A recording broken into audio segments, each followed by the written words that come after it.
L'info sur Télé 50, ravi de vous retrouver. Élection de gouverneur de Nouvelle-Province démembrée.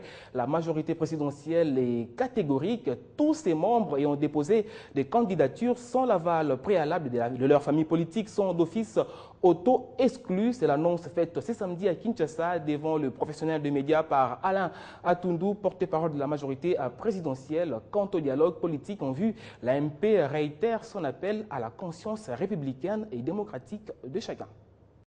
Ils vont subir la sanction due aux indisciplinés. Ils s'auto-excluent de notre famille. Nous ne pouvons pas envoyer un message trouble à notre électorat concernant les candidatures. La majorité, c'est une voix. Eh bien, toutes les voix, c'est pour le candidat de la majorité. Tous les autres qui voudraient affaiblir la majorité pêchent contre les dispositions de la charte qu'ils ont librement signée par ailleurs. Alain Atundu, porte-parole de la MP, donc catégorique et formel. Dans le même ordre d'idées, le secrétaire général de la majorité présidentielle demande à la CENI de retirer les 69 candidatures de partis politiques et personnalités membres de sa plateforme. La MP base sa décision dans la Constitution et la loi fixant le fonctionnement de la CENI en son article 35. Joseph Kokonyangi, secrétaire général adjoint de la MP, recommande du bon sens à tous ces candidats dits indépendants pour le respect de loi de la République. Lorsque nous sommes politiques et nous chantons au respect de la loi, des lois de la République et de la Constitution, nous devons respecter cette Constitution du premier article jusqu'au dernier. La majorité présidentielle, coalition au pouvoir en RDC, demande à la CENI le retrait des candidatures de partis politiques et personnalités membres de la MP qui n'ont pas obtenu quitus de leur famille politique pour se présenter à l'élection des gouverneurs dans les nouvelles provinces. Joseph Kokonyangi livre ici les précisions à la presse. Tout député ou sénateur qui quitte délibérément son parti politique durant la législature est réputé renoncer à son mandat parlementaire obtenu dans le cadre du dit parti politique. Selon la loi portant organisation de la CENI, un regroupement politique ou parti politique a le droit de présenter un candidat unique, mais dans le cas présent, c'est la MP qui a présenté ses candidats, affirme le secrétaire général adjoint de la majorité présidentielle. Quitter un parti politique ne procède pas d'une présomption. Il faut écrire à ce parti politique et avoir un accusé de réception. Nos amis qui débarquent aujourd'hui comme indépendants, candidats indépendants, sans écrire au parti politique, restent membres de ces partis politiques et donc ne peuvent pas prétendre être candidats indépendants. Je vous assure que la majorité présidentielle est très vigilante quant à ce, et je viens de vous citer l'article de la Constitution qui soutient la lettre de la majorité présidentielle qui a demandé l'invalidation de tous ces candidats membres des partis du regroupement politique majorité présidentielle. L'AMP, par la bouche de son secrétaire général adjoint, demande le bon sens à tous ces candidats dits indépendants et les appelle au respect de la loi de la République parce qu'étant en majorité de députés élus. Pour rappel, c'est le 10 février dernier que la CENI avait annoncé l'élection des gouverneurs et vice-gouverneurs dans les 21 provinces au 26 mars prochain. Tout a été donc tiré au clair. Justement, cette élection de gouverneur et vice-gouverneur de Nouvelle-Province démembrée approche à grands pas. Le scrutin aura lieu le 26 mars prochain dans les états-majors des partis politiques. L'on affûte déjà les armes au parti lumumbiste unifié. L'autorité morale Antoine Gizenga s'est entretenu ce samedi avec les deux candidats gouverneurs désignés pour la province du Kwilu et du Kwango. Une occasion pour Godel Kinyoka et Vicky Mbosso de recevoir du patriarche Gizenga des conseils nécessaires selon les directives du Palou. On écoute Godel Kinyoka, candidat gouverneur du Kwilu. En réalité, nous sommes venus à la source pour nous laver, pour nous ressourcer, pour avoir ce dont on a besoin pour que nous puissions très bien nous comporter. Nous avons vu les patriarches, égal à lui-même. Il nous a prodigué beaucoup de conseils. Évidemment, c'est un homme qui est toujours constant. Depuis qu'il a commencé sa lutte, il a des valeurs qu'il protège, il aime le pays et nous sommes venus chez lui pour que nous puissions justement, à son image, arriver à travailler suivant toutes ces valeurs, le respect, l'ordre, la discipline, l'amour du pays, de la patrie, de la nation, et recevoir aussi un certain nombre d'orientations par rapport au parti et par rapport à tout ce que nous avons à faire. Au nom de Dieu, il nous a bénis et nous sommes rassurés que nous allons travailler sans beaucoup d'encombre.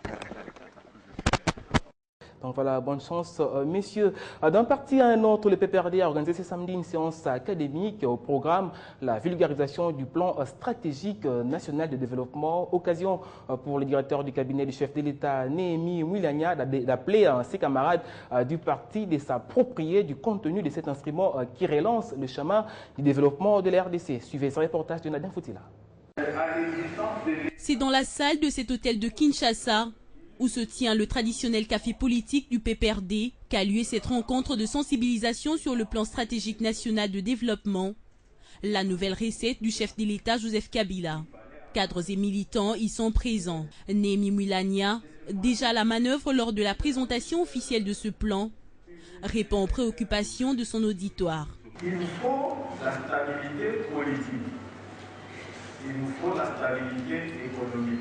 Le secrétariat général du PPRD, enthousiaste, se dit prêt à accompagner la mise en œuvre de cet instrument. La vision du chef de l'État, c'est matérialisée à travers ce plan, à travers tous les cursus qu'on connaît depuis son discours d'investiture du 26 janvier 2001 jusqu'à toutes les réalisations actuelles.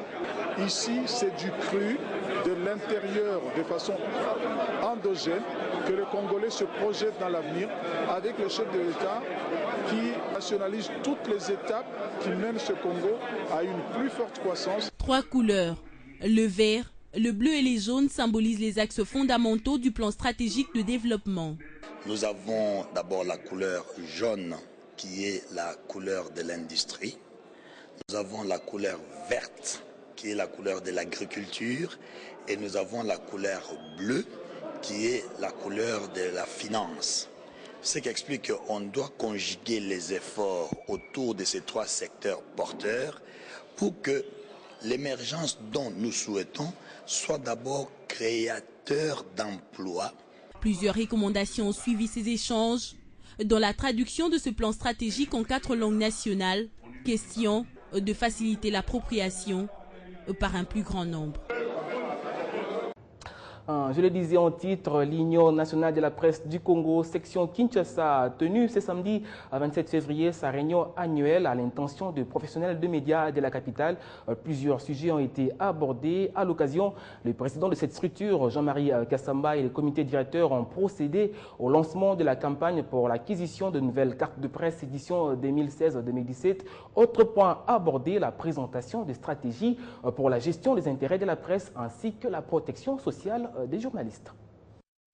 Aujourd'hui, nous avons d'abord évoqué les problèmes de la carte. Nous avons décidé que notre siège soit en tout cas apprêté le plus rapidement possible.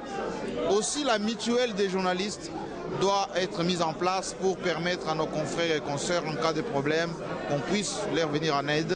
Ce sont ces points qui ont sanctionné cette rencontre entre le journaliste et l'UNPC Kinshasa. Il faut à tout prix faire avancer les choses. Une démarche qui demande l'implication de tous, rassure Jean-Marie Kassamba. Les résolutions que nous avons prises aujourd'hui, ça va permettre à toutes les organisations de savoir que l'UNPC est là pour non seulement une profession de qualité, mais également pour la défense des intérêts et des droits des journalistes. Occasion propice pour la presse nationale de parler d'autres problèmes enregistrés dans son secteur. L'échange était riche, avec de réponses précises et convaincantes. Ils ont pris l'engagement de beaucoup plus être sur le terrain dans la défense des intérêts et des droits des journalistes. C'est tout ce que nous apprécions et nous espérons que M. Jean-Marie Kassamba, ensemble avec les membres du comité provincial, vont devoir s'engager pour qu'on sente leur présence dans tout ce qui arrive aux journalistes. Un message fort a été également lancé à tous les journalistes par le président national de l'UNPC, invité d'honneur à cette cérémonie. Le message particulier que les journalistes soient en règle vis-à-vis de la corporation. Que le journaliste se sécurise lui-même en respectant les règles d'éthique et de déontologie. Et pour combattre la désinformation et toute spéculation, Jean-Marie Kassamba promet d'organiser régulièrement ce genre de rencontres, au moins 2 fois le mois. Bien dit. Pendant ces temps, l'Université protestante au Congo va fêter son 50e anniversaire, donc cinquantenaire pour l'IPC. En marge des festivités, le Premier ministre Matata Ponyo a procédé ce samedi 27 février à l'inauguration du monument débaptisé à Les Savoirs, une cérémonie qui s'est déroulée en présence de plusieurs responsables académiques et autres invités.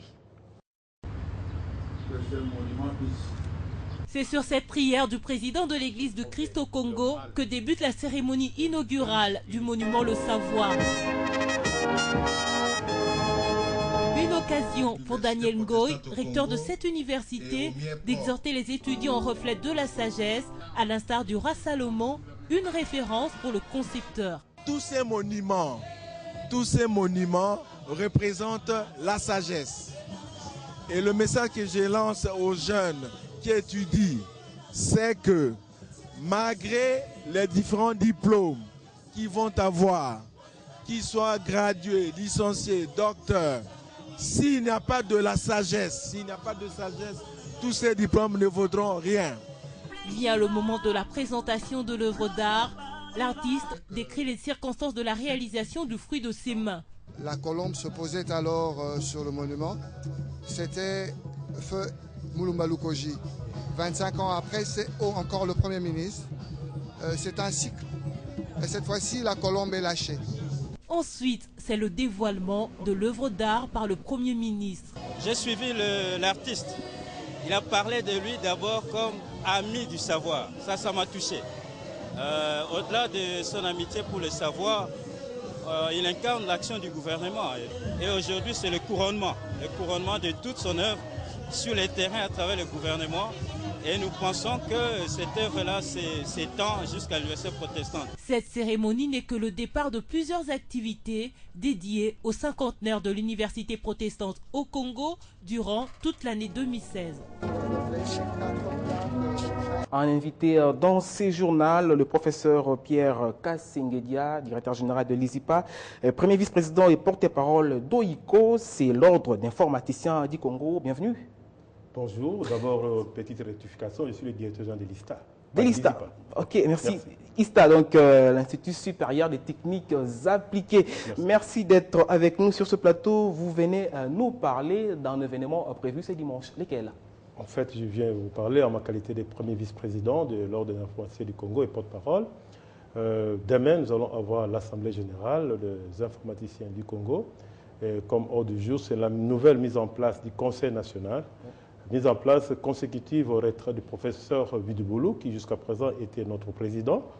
Et il sera remplacé, il est remplacé par l'ingénieur Martin Ekanda.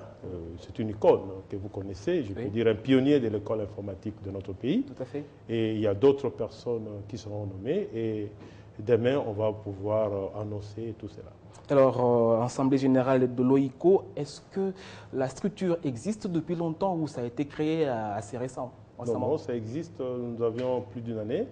Et d'ailleurs, cette corporation, lors de l'inauguration, a eu le privilège de recevoir les ministres pétentiques de l'époque, c'est Inke Mulumba, et le ministre Bati lorsqu'il fut ministre de l'Emploi. Alors, quel est le but recherché ou la mission de l'OICO? Parce qu'on pourra bien entendre parler d'OICO. Précisément, c'est quoi le but et la mission? Enfin, chez les médecins, on parle de l'ordre des médecins. Les médecins, ça existe. L'ordre des avocats, ça existe. Nous, vous savez, une corporation, son objectif, c'est d'abord de protéger la profession, de protéger les métiers. Et bien sûr, là où il y a droit, il y a aussi devoir, qui veut dire éthique et déontologie. Et nous, nous travaillons d'une manière particulière pour que nous puissions être impliqués à l'élaboration des stratégies de développement d'éthique. Et dans le contexte actuel, comme vous savez qu'on parle du processus électoral, nous devions savoir que le processus électoral s'appuie sur les plateformes, les applications des outils, des technologies de l'information et de la communication. Ce qui fait que nous avons l'expertise pour pouvoir apporter notre contribution dans ce sens-là. Voilà, vous avez parlé de l'Assemblée générale prévue ce dimanche. Qui est invité, qui doit participer, c'est ça?